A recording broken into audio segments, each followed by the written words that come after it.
Ladies and gentlemen, welcome back to the second half of the Marketing Academy. Does Comic Relief? Did you all enjoy the first half? Did you all enjoy the interval? Are you ready for some more improv? Fantastic, they are all the correct answers. So for the second half, we are going to be doing more games and more scenes based on your suggestions. We've taken the lines of dialogue that some of you have tweeted in, and I have them in my pocket written down, and we will use them in sort of grand finale of the show. So without further ado, I think what we'll do is invite our two performers, Paul and Martin, up to the stage for the first game of the second half. Paul and Martin are going to be playing the game of Pillars. So, Pillars. What this requires is two volunteers from the audience who would like to come up on stage. You will not have to do any... Oh, we've got one volunteer. Big round of applause. What's your name? Tommy. Nice to meet you, Tommy. If you like, would you like to stand over here, just in the corner of the screen? So we have Tommy and another volunteer.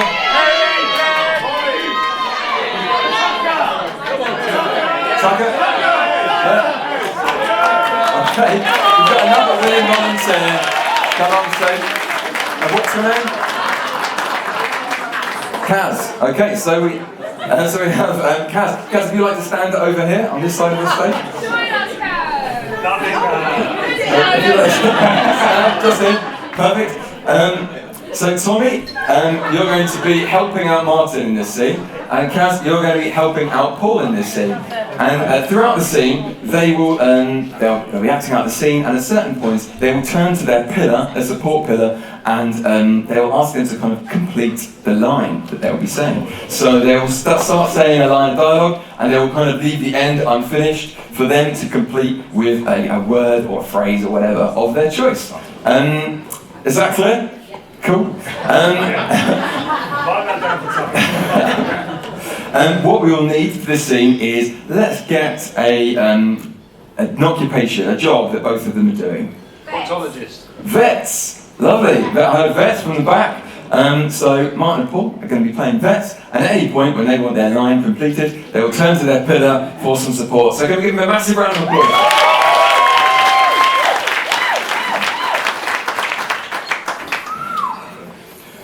Oh, God. Oh. You never get used to the inside of us. Cat. But she's so sweet, Doctor. Look, she's all fluffy. She's got whiskers. I can't see the whiskers anymore, Tony. I've been doing this too long. All I see is blood, guts, lungs. This cat's 9 lives are up. Oh, but I'm just so excited. You know, this is my first job in a vet surgery, and oh my God, I love animals. My favourite animal is a giraffe. A giraffe! Oh, I'm sorry, you're not going to be working on many giraffes here. It's mainly roadkill or house pets. But one time I did operate on a deer. That was just because I hit it with my car, and I wasn't officially working at the time, but I thought it was the right thing to do. Oh, no one told me about this. I thought it was going to be gerbils and hamsters and... Sharks. Sharks! Yay! Sharks are really popular. I don't know why. I didn't even know that sharks were that popular. But they're not very popular as pets. If I'd seen the insides of a few sharks, maybe I wouldn't feel so bad about the insides of cats. But anyway, unless you pass me that... Rhino. I'm not going to be able to slice the rest of this cat open. Come on, boy! He's quite stubborn. He's a stubborn guy. Oh, here he comes. I think we just need to tempt him over with some... Potatoes. Potatoes! We've got them. Rhinos are potatoes. Oh, look at him go! Alright, let's just heave this rhino up and slip this cat a little open. Just help me just... Okay. Slice it. Use the horn. Oh, no, you're operating on the rhino now as well. we really can't be working on 2 animals at once. It's very dangerous. One time I tried to work on pigeon? Whilst I was working on a... Maggot, yes. Weird enough, I cut the maggot and the pigeon fell inside of the maggot. And then I created a hybrid beast And then that habit started eating a caterpillar. It was a massacre. I've heard about you. You're not really a vet, are you? I think you've tricked me. I've heard about you. You're actually a...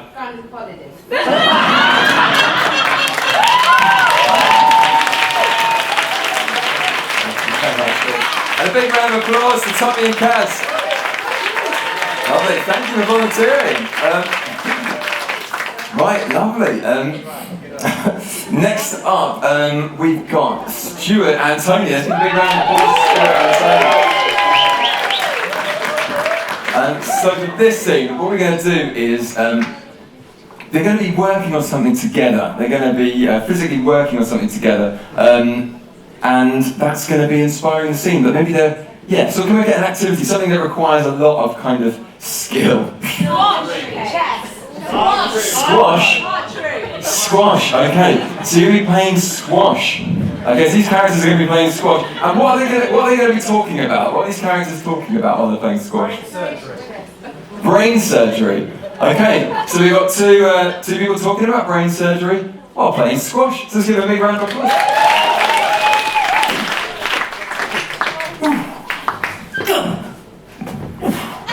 So, did you hear about my surgery yesterday? Yeah, I had it really well. It was ace. It was a difficult one, 8 hours. 8 hours, you say? Yeah. I was working on this guy. Sorry? I was working on this guy who was a banjo player. A banjo player? Yeah, I know. There was something wrong with him, so... I played banjo when I was a kid. Really? Yeah. I was really good. I made it to grade 7. Grade 7 of banjo? Yeah. I was chosen to be in the Olympics. A banjo playing. No one beat me. Oh, yeah. I got the gold, the silver, and the bronze.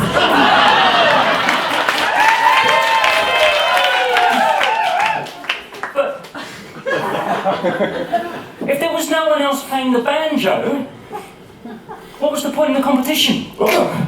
It was for my application to med school. They needed a hobby. Yeah. A hobby? I was biology and banjo playing. See, The two went together really well. Yeah. The guy DB. yeah.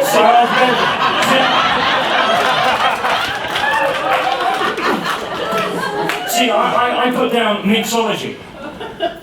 Was that when you mixed drinks? That is when you mix drinks. Oh. I was a bit tipsy yesterday too. I was doing my brain surgery. You did it? Yeah. Biology, banjo, brain.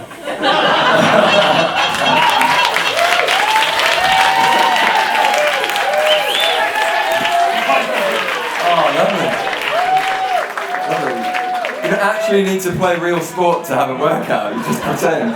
Fantastic. Lovely. Right, we're going to move on to our next game now. If we have Pete, Michelle, Maria, and Kate up. This is a fun game. It's called Number of Words. So they're going to be acting out a nice big group scene with 4 people, and the trick is here that they can only speak sentences of a specific number of words, and they're each going to have a unique number. So can I get a number between 1 and 10, please, from Michelle? 7. So Michelle, she can speak in sentences of the length of words of 7. And for Pete, 1. First one I heard. Pete's got 1. And Maria? Sorry? 3. 3 seems popular. We'll go for 3. And finally for Kate. 9, did I hear?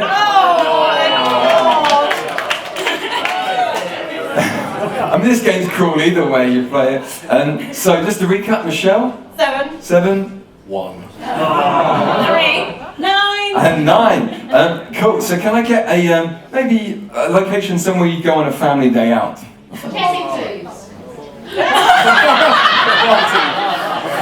Some, maybe. Should we go to Chessington? That was the first one I heard. So this scene's going to be set at Chessington. Let's give him a hand. Fun! Oh my god, I hate going on big rides. Dad, can we... I'm not sure you should be playing there. Yes! It can be very, very, very, very, very dangerous. No, it's not. Yes! I love danger though, don't you think? Danger! Let's go fast. Yeah! Okay, which ride shall we all do together today? That. I love roller coasters. Yes. But roller coasters are so very, very, very, very predictable. You're no fun. But you know what? She's always sick. Sick. See vomit fly. If I sit behind you, you'll really know. Yuck. It smells here. I don't think I should have had milkshake today. I think you're usually better on wine. Fact. Wine solves all. I know, but not before a massive, huge roller coaster ride. And especially before breakfast, always good for you. 5 o'clock somewhere. True. Well, you know, Pinot, Chardonnay. Shit, I've done this again. Lists! I've got to stop doing lists. My favourite wine, red. And with this early entry ticket, it's today.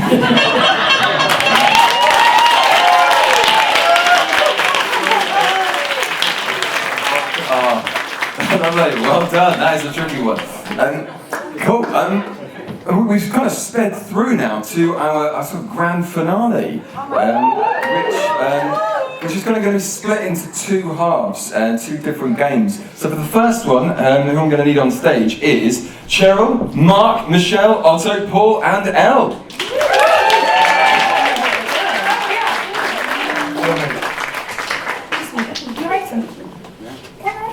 I think this is a surprise. We missed the game! That's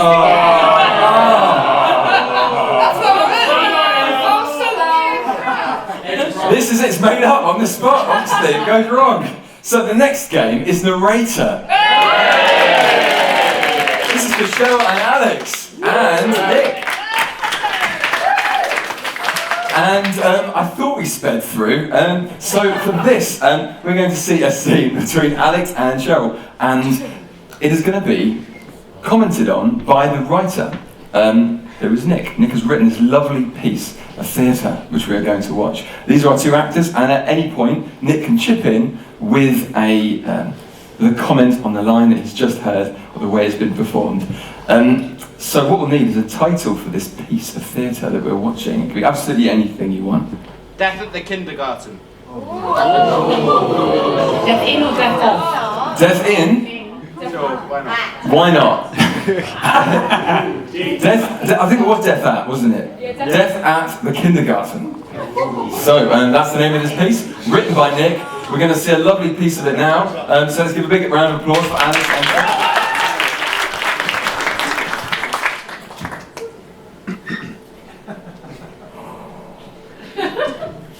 So what happened?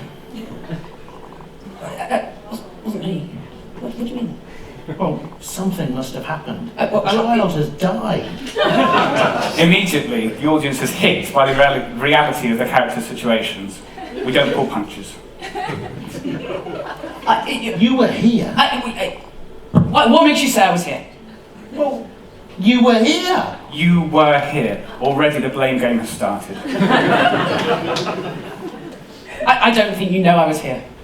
I think I know where I was, and I was not here. So where were you?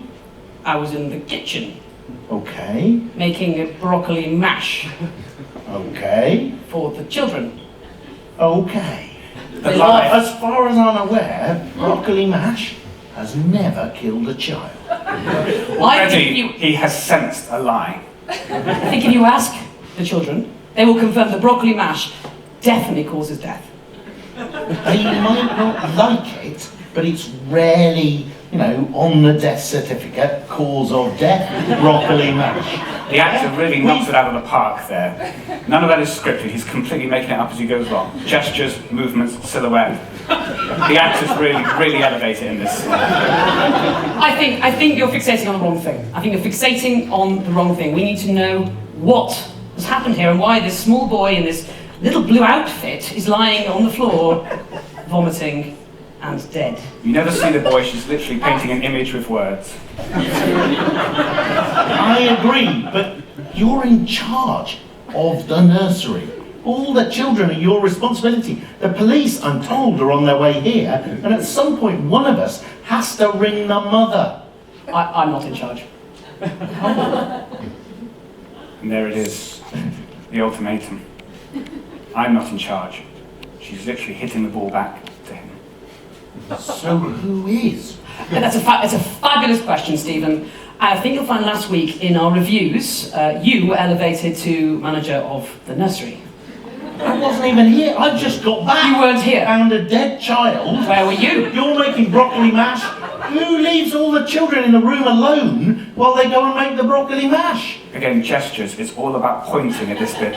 Where were you, the manager of the nursery? And I went Nothing to to do with me. Costco to get more potatoes and broccoli. There is no Costco. There we have it. Only Lidl weren't open, so I had to go to Costco. Costco's 13 miles away. And that's why I'm late back, to find a dead child. We haven't rung the ambulance, the police are coming, and we haven't rung the mother. Again, it's excellent performance. He's telling the truth, and yet we don't believe him.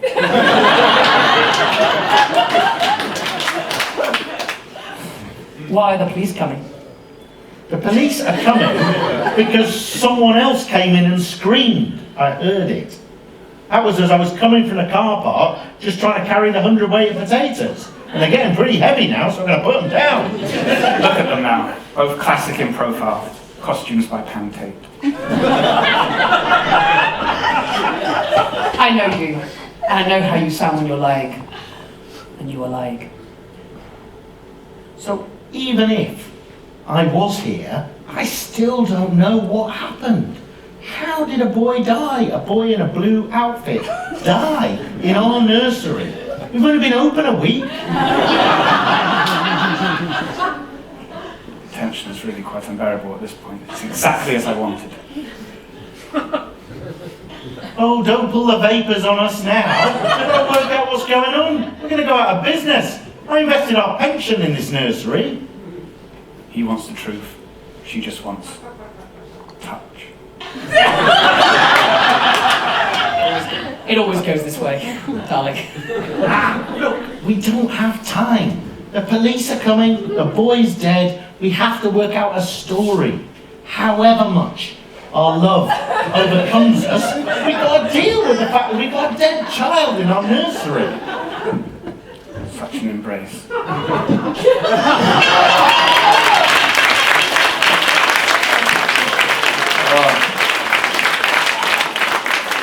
Dramatic. Lovely. Well, now that brings us to the finale. As I haven't previously said, the finale is split into two halves. One first game we'll play now with 6 of our performers, and we'll play another one with another 6. So please, can you give a round of applause as we welcome Cheryl, Mark, Michelle, Otto, Paul and Elle again to the stage.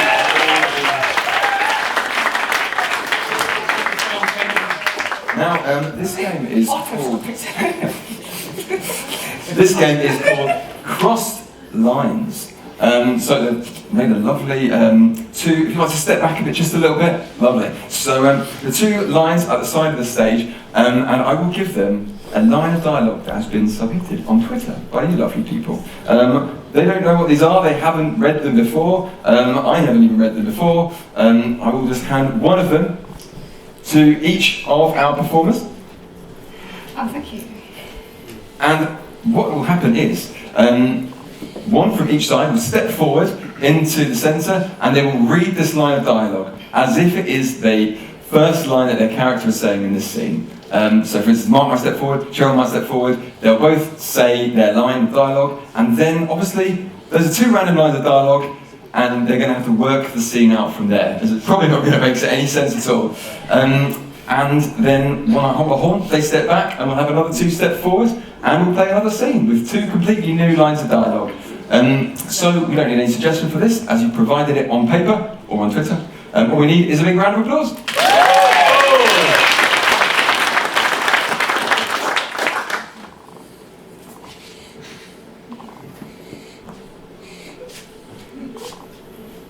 Is it raining? I haven't noticed. It is, it's raining out here. Bald man loves the rain.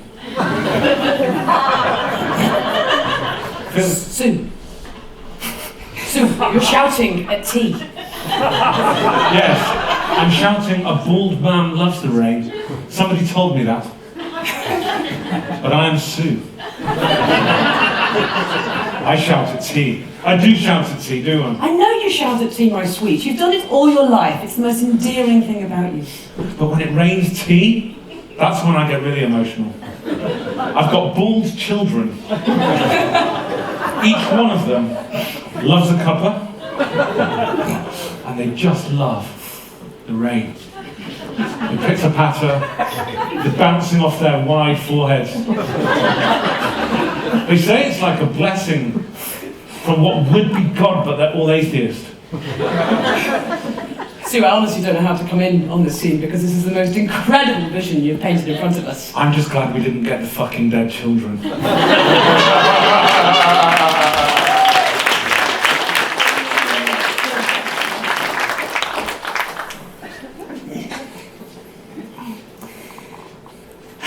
has never been a better avalanche than this. Look at it. Oh. Goodness gracious. Rainbows? They're my favourite, because I always find the pot of gold. Right, Larry, I know that you're like leprechaun fanatic, but right now, we're basking in the wonder of an avalanche, alright? So can you stop your spew about rainbows for a second? Yeah, but leprechauns like snow. They're really cute, they go like dumping through the snow, it fills up their boots, it's all really exciting if you're a leprechaun in the snow. That's what a leprechaun's like, snow! Well, that's what they told me at school. Right, well I'll believe you. I don't know anything about leprechauns, my dear. I don't know nothing about leprechauns. But I'm trying to teach you, as my grandson, the beauty of nature, not the whimsy of Irish small folk. Oh, I know, but Granny, you never listen to me. I told you about leprechauns all day, all night, and you just don't listen to me anymore, Granny. Look, Jimmy, I've never listened to you, my love. Don't take it personal, it's a generational thing. I don't believe you've got anything to teach me. Yeah, but Granny, don't you think that when you're young, like, you kind of see the world in a different way? And I see leprechauns and rainbows, and you just see avalanches and bad stuff. Stuff? Stuff!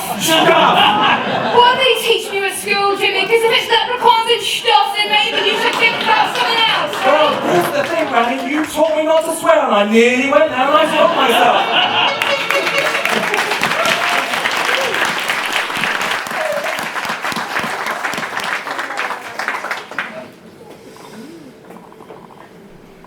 Please delete that last email immediately.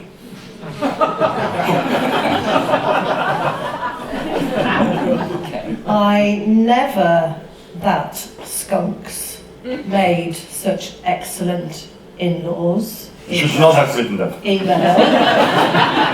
It is the most ridiculous email I have ever read in my entire life, and frankly, our in-laws are going to be furious. You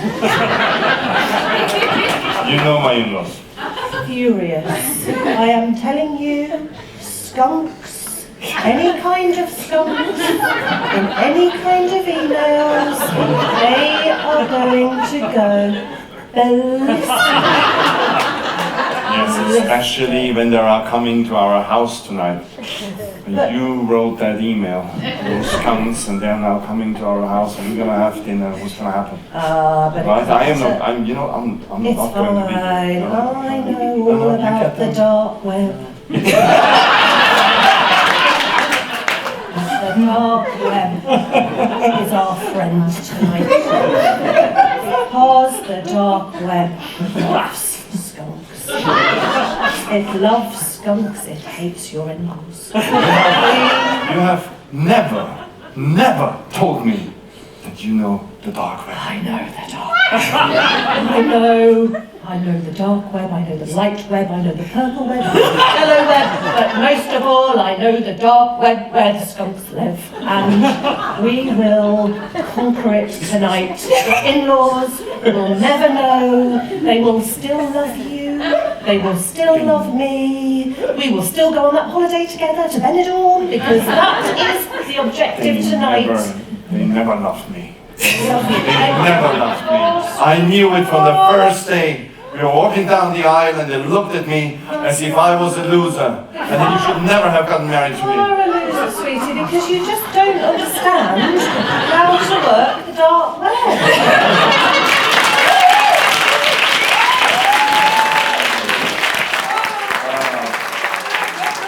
What a great line. The dark web is our friend tonight. Brilliant. Right, let's give a big hand as we call 6 more improvisers to the stage. We've got Kate, Pete, Maria, Alex, Tony, and Rennie.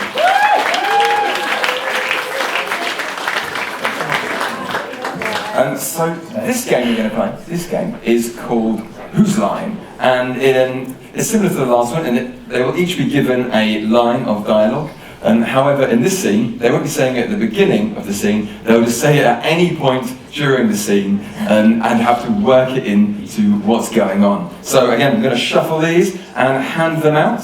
So there's one there, there's 2 there, 1 there.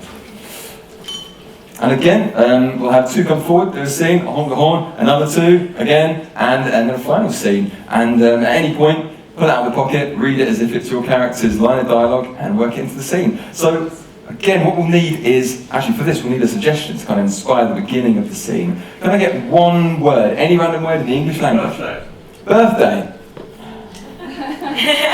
Lovely, birthday, thank you. Let's give a big round of applause.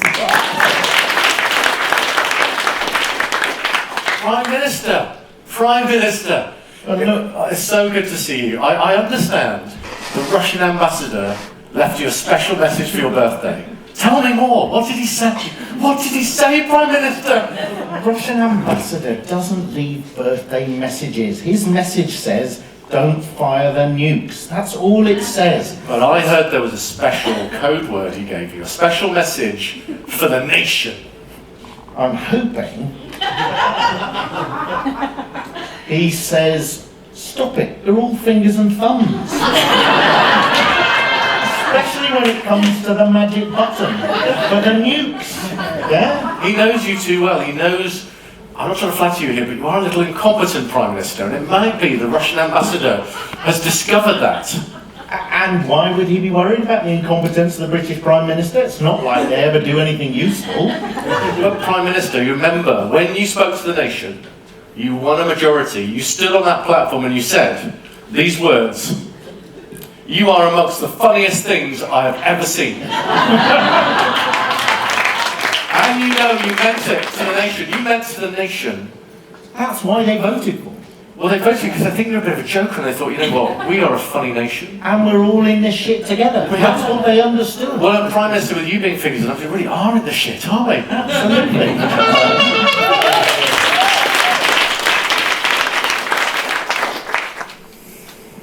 Honey, look at this.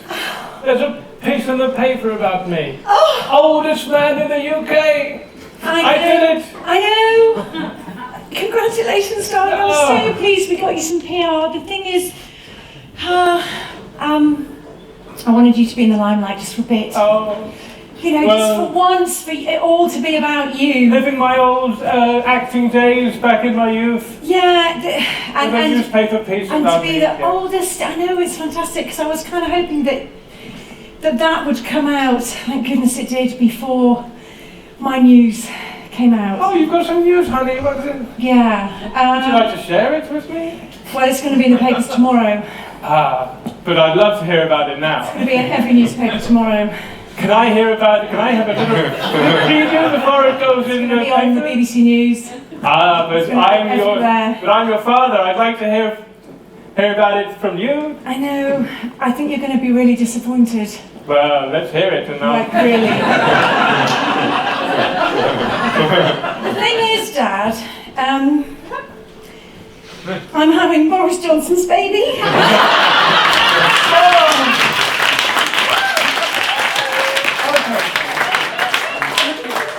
I mean, I've waited 110 years for a grandson. I'd rather it wasn't him, but I'm pleased it's a grandson all the same. I'm hoping it is a grandson, but... Well, don't take this the wrong way, but I kind of hoped you'd be dead before it happened. Oh, did you? What a lovely thing to say to your father. Great shame to our family, and I'm That's so true. sorry that my taste in men isn't better. Well, it's not up to your previous standards. Why couldn't you have stuck with that nice boy, Walter, from the 70s? He was lovely. Well, I know, but... He once wrote in my birthday card for my 85th birthday, he wrote, "My kids are arguing about who is the favourite." And I said, "I know who my favourite is. It's your girlfriend, my daughter." Yes, I know, and I feel I've let you down really badly. Oh, sweetie, sweetie, sweetie. I know. We'll make it work. You'll be getting your inheritance in a couple of years. And it's going to be just crap at everything. And it's just going to just do the wrong thing all the time. I mean, just sorry. Oh, don't be sorry. Sorry, I mean, of all of the people. Well... I mean, there's a load of MPs out there, and there's been a load of Prime Ministers, but... Boris? Why not?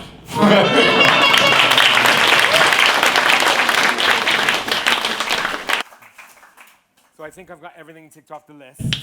I've got balloons, tick. I've got cake, tick. How many balloons, though? Because, you know, this is a big birthday. I think I got... Well, how big? This is big. This is... I've got 8 balloons. That big? 8. But I also got the cowboy and Indian magician coming. They were supposed to be really good. They got 5-star rating on Yelp. And then what's going to be in the second half when we bring in little Johnny? What, before everything comes out of the cake? Well, I was thinking that was your job. You were going to take care of the second half. I was getting the list, I was getting the food, the caterings that ordered. I did forget to send the invitations. Can you quickly ring around to all the mums? I can. I'm delighted to, because I think what we're going to have to do is come up with a really quick message that we put out there to all the parents. Yeah. I think, let me see. Good idea. It's got to be like, okay, party is going to be, what, tomorrow? Party's tomorrow at 2 o'clock. Johnny's 8th birthday. It's a cowboy and Indian theme. Yes. Okay, and then I think on the top banner of the invitation, I think the message I'm going to write on there is, "My name is Donald Trump, and I approve this message." Oh, yes! I love that! Maybe we actually mix up a political thing and we actually scrap cowboys and Indians. I come as Donald. No, you come as Donald Trump. Okay, so it's red. So our colors of the party: red, white, blue, orange, and then what am I going to come as? I'll come as a donkey. We'll do donkeys, elephants. We'll have red, white, blue, orange. but there needs to be something else inscribed on the cake. Yeah, we need something that really That's what I captures. forgot to Because I tell think you. Johnny's going to be upset because he wanted You wanted cowboys, cowboys and Indians, Indians, now we're doing Air Force One, politicians. red, white, blue, and orange. Nancy Reagan. Yeah, got it. We're Got going to do it. all the first wives. We are the whole panel of The them. whole panel, but the cake, the message Big I got on cake. the cake. Yeah, yeah. You're gonna love it. I know, it's awesome. Nobody puts baby in the corner. I mean, nobody puts baby in the corner.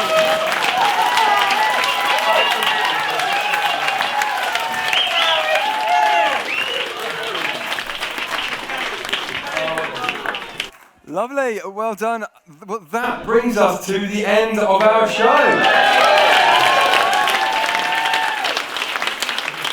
Can we get a massive round of applause for the CMOs who've bravely stepped forward. And for Cass and Tommy as well, for coming up on stage as well. That is it.